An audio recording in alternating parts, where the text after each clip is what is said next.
O Senhor esteja convosco, Ele está no meio de nós. Proclamação do Evangelho de Jesus Cristo, segundo Lucas. Glória a vós, Senhor. Naquele mesmo dia, o primeiro da semana, 2 dos discípulos de Jesus iam para um povoado chamado Emaús, distante 11 quilômetros de Jerusalém. Conversavam sobre todas as coisas que tinham acontecido.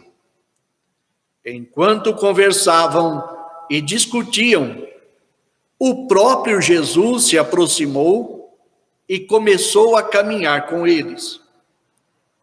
Os discípulos, porém, estavam como que cegos e não o reconheceram. Então Jesus perguntou: que ides conversando pelo caminho? Eles pararam com o rosto triste, e um deles, chamado Cleofas, lhe disse: tu és o único peregrino em Jerusalém que não sabe o que lá aconteceu nesses últimos dias? Ele perguntou: que foi? Os discípulos responderam: o que aconteceu com Jesus, o Nazareno, que foi um profeta poderoso em obras e palavras diante de Deus e diante de todo o povo. Nossos sumos sacerdotes e nossos chefes o entregaram para ser condenado à morte e o crucificaram. Nós esperávamos que ele fosse libertar Israel, mas, apesar de tudo isso, já faz 3 dias que todas essas coisas aconteceram. É verdade que algumas mulheres do nosso grupo nos deram um susto. Elas foram de madrugada ao túmulo e não encontraram o corpo dele. Então, voltaram, dizendo que tinham visto anjos e que estes afirmaram que Jesus está vivo.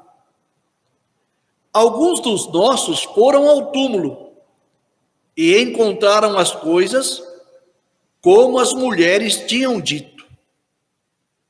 A ele, porém, ninguém o viu. Então Jesus lhes disse: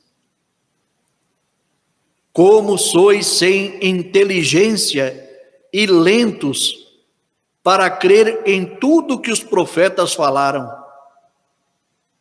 Será que o Cristo não devia sofrer tudo isso para entrar na sua glória? E começando por Moisés e passando pelos profetas, explicava aos discípulos todas as passagens da Escritura que falavam a respeito dele. Quando chegaram perto do povoado para onde iam, Jesus fez de conta que ia mais adiante. Eles, porém, insistiram com Jesus, dizendo: fica conosco, pois já é tarde e a noite vem chegando. Jesus entrou para ficar com eles. Quando se sentou à mesa com eles, tomou o pão, abençoou, partiu e lhes distribuía.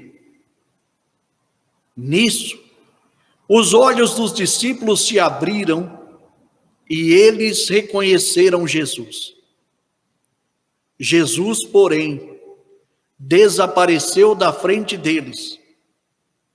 Então, um disse ao outro: não estava ardendo o nosso coração quando ele nos falava pelo caminho e nos explicava as Escrituras? Naquela mesma hora, eles se levantaram e voltaram para Jerusalém onde encontraram os 11 reunidos com os outros. E estes confirmaram: realmente, o Senhor ressuscitou e apareceu a Simão. Então, os dois contaram o que tinha acontecido no caminho e como tinham reconhecido Jesus ao partir o pão. Palavra da salvação. Glória a vós, Senhor.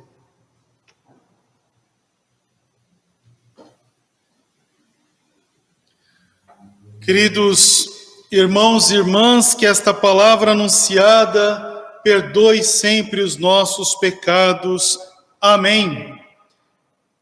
Nós estamos vivendo esse tempo maravilhoso que é o tempo pascal, e agora o Senhor nos dá, através da literatura, das leituras que nos são propostas pela Sagrada Liturgia da Igreja, ações importantes para o nosso crescimento, cada vez mais crescendo e indo de encontro para aquela grande festa que é o Domingo da Misericórdia.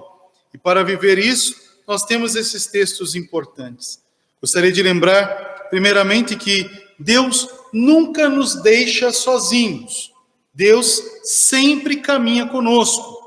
Embora muitas das vezes somos nós que nos distanciamos do seu amor, da sua promessa, do seu projeto salvador, para viver os nossos valores. Veja que interessante, aqui nós temos o texto que Lucas escreve para a gente, né? E depois os outros evangelhos também vão falar um pouquinho, mas Lucas, ele deixa bem grande esse texto, porque tem alguns sinais que vão nos ajudar a viver melhor esse texto, esse tempo, o texto e o tempo que nós estamos celebrando. Veja que interessante, ele fala que naqueles dias, o primeiro da semana, toda a ação é dada no primeiro dia da semana para agora o povo cristão.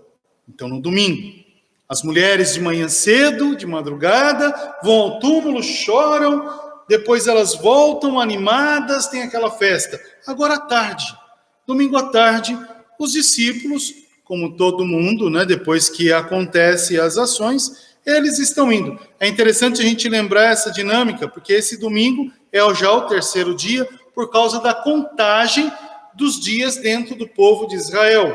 É diferente do nosso modo de conceber dia e noite, eles contam de uma forma diferente, e no domingo é o terceiro dia que acontece a ação, a ressurreição. Então está ali naquela dimensão, logo no início, na madrugada tem essa ressurreição, já conta-se como o terceiro dia. Então aqui, o terceiro dia para o povo daquela época, se diz o dia do desespero, quer dizer, não volta mais, nós não temos mais a alegria de ter a presença. Então, aqui se despedem e cada um volta para a sua caminhada, para a sua realidade, para a sua história. Embora os apóstolos se colocam um pouco mais fechados, os discípulos e toda a comunidade começam a se dispersar. E Cleófas, São Cleófas e também o outro discípulo vão para Emaús. Aí tem um sinal bonito, eles estão caminhando, são 11 quilômetros, né, até Emaús. E eles estão começando essa caminhada, e como todo mundo, lembrando dos fatos tristes que eles tinham acabado de viver. Estavam tristes, cabisbaixos. É interessante isso, porque quando a gente está alegre, quando a gente está feliz, a hora passa rápido. Tudo passa rápido. E a gente fala, nossa, passou o dia, passou aquela missa que eu nem vi. É assim que a gente fala. Agora, quando o negócio está chato, a gente fala, meu Deus do céu, passou tudo isso e ainda não acabou. Né? Olha que interessante. Espero que vocês não falam isso da homilia, né? Mas veja que interessante o fato aqui apresentado. Né? Ele pega e fala, eles estão vivendo aquele tempo. Parece que a noite escura ainda está junto com eles. E Jesus aparece a caminhar. Eucaristia. Eucaristia é caminho. Eucaristia não é estar estático. Eucaristia é se pôr a caminho.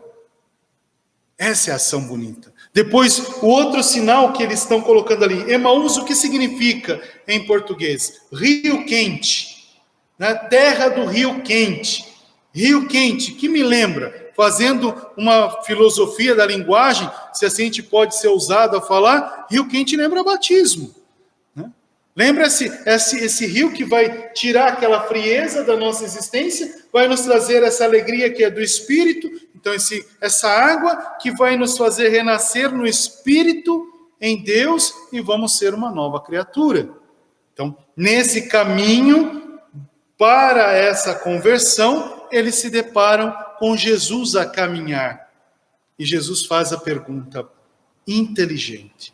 Por que vocês estão tristes? A mesma coisa a gente fala. Por que você está triste? Ah, você não sabe o que está acontecendo? Sei, a gente sabe, mas Jesus faz que não sabe. E o que ele faz? Jesus Cristo agora diz uma frase que é importante. Como vocês são lentos para entender tudo o que está acontecendo. Quase que para dizer, como vocês ficam presos nas suas enfermidades, nas suas misérias. Espera um pouco. E Jesus conta toda a história, toda a passagem da Escritura que fala dele. Então, os pais da igreja, os santos padres, Santo Agostinho, Santo Tomás de Aquino, Santo Ambrósio, Tertuliano, enfim, os pais da igreja nos ensina que toda a Escritura, todo o Antigo Testamento, nas entrelinhas da palavra, as leituras, que a gente vai falar, uma leitura subliminar, todos os textos vão falar de Jesus Cristo, prefiguram a ação do Cristo. Então Jesus falou de todos os textos, porque é Jesus que fala, de todos os textos da Escritura, que falava dele, para que eles pudessem entender. Aonde a gente encontra isso na missa? A primeira parte da celebração, a palavra. Houve uma dimensão de acolhimento, arrependimento, palavra anunciada. E essa palavra anunciada é dada nesse caminho. E eles chegam ao Rio Quente, renovação, Emaús. E ali vão fazer a ceia. Jesus fala, que vai um pouquinho mais adiante, né? Coloca um pouquinho mais para frente. Não, fica conosco, Senhor. Já é tarde, o dia declina. Nós temos medo do escuro. Fica conosco, Senhor. Amanhã vai. A gente sabe que na escuridão, na penumbra da noite, a gente pode ser assaltado. Fica conosco. E Jesus fica. Por que fica conosco? Quando a conversa é boa, a gente não quer que a pessoa vá embora. Então fica conosco. Estava ficando bom aquilo. E eles chegam e vão jantar. E Jesus faz a ceia com eles. E essa ceia é dada no pão. Aí o mistério da comunhão, Eucaristia. Jesus pega o pão, abençoa, parte e dá.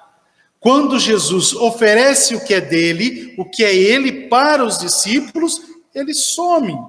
E os discípulos se deparam com a realidade, é Jesus. É a primeira vez que Jesus vai aparecer para os discípulos. Ele apareceu para as mulheres e agora os 2 primeiros discípulos. Por isso que eles ficam atônitos. E aquele desejo de Deus é tão forte que eles voltam para Jerusalém para contar o que aconteceu, a experiência. E nesse caminho fala, teu coração não ardia quando ele nos falava o quê? A palavra, as Escrituras.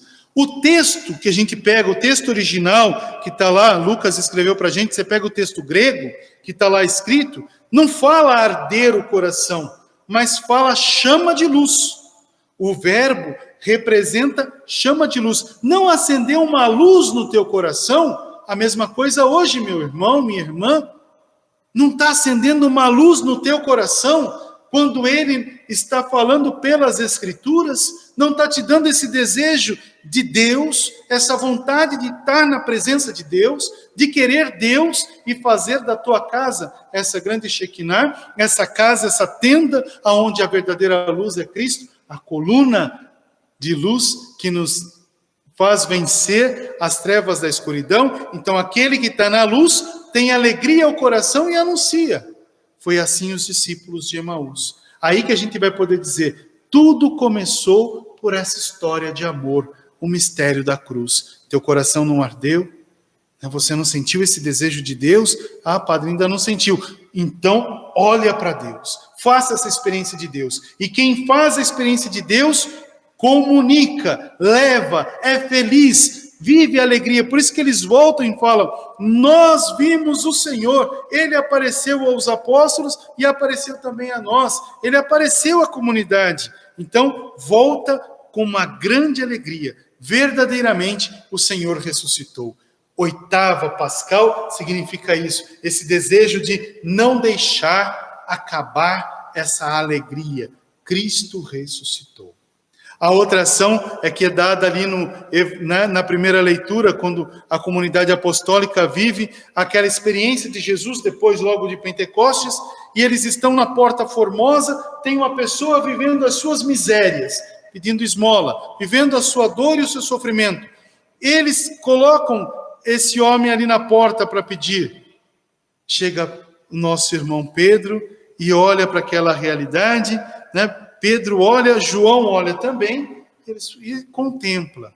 Se você olhar para Deus, Deus pode curar-te. E é aí que eles oferecem essa cura, não uma cura física somente, mas esse desejo de Deus. Ouro e prata eu não tenho para te dar, mas o que eu tenho eu vou te dar. Em nome de Jesus Cristo, o Nazareno, levanta, quer dizer, ressuscita, toma a luz, anda. E é assim que Deus faz com a gente. Às vezes a gente está vivendo essa tristeza do momento, a gente fica um pouco cabisbaixo, agora vem Jesus e fala, através dessa Eucaristia, ouro, prata eu não vou te dar porque não tenho, o que eu tenho te dou. Levanta, seja a luz, anda, tenha alegria o coração. Essa é a dinâmica pela qual nós temos que viver. Agora, aquele que recebe a graça, fica triste? Aquele que recebe a graça, fica cabisbaixo? Fica doente? Não! Quem recebe a graça, entra na alegria de Deus. Como é que a gente entende? Aquele homem entrou junto com Pedro e João, de que modo? Feliz, andando, pulando, louvando a Deus, quer dizer, dizendo aleluia. Isso também acontece com a gente, se a gente fizer verdadeiramente essa experiência de Deus.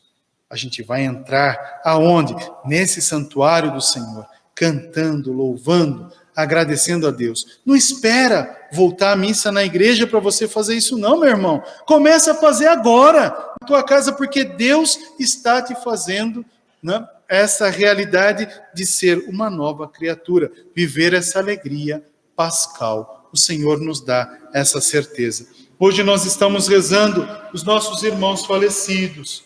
Hoje fez a Páscoa para a eternidade o Evaldo, a Sabrina.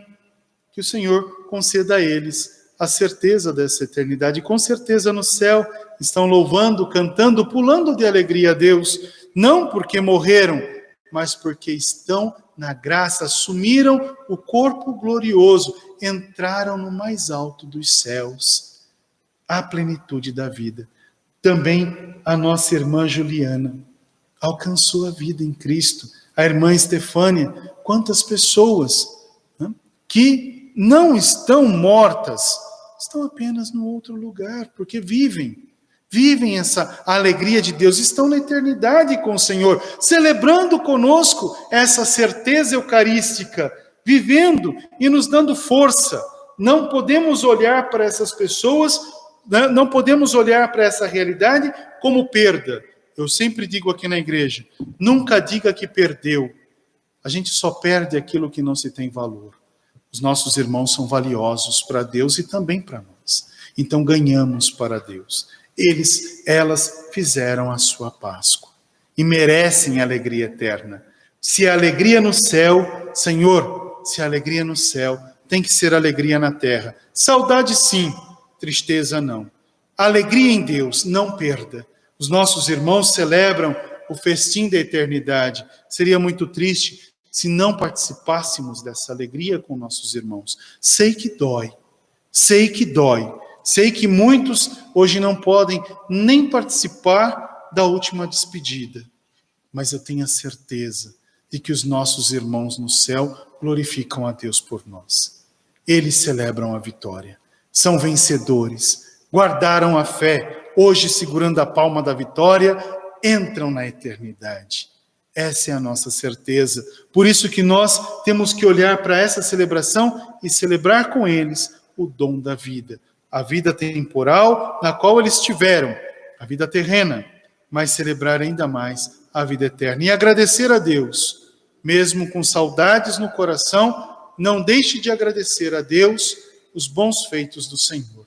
Deram aos nossos irmãos a melhor de todas as saúdes, a melhor de toda a vida, a eternidade. Nós também um dia chegaremos lá. E louvado seja Deus que quando chegarmos lá, possamos também celebrar com toda a igreja que aqui milita, aqui fica, essa grande vitória. Não perda, mas essa grande vitória. Que Deus nos abençoe. Amém. Vamos agora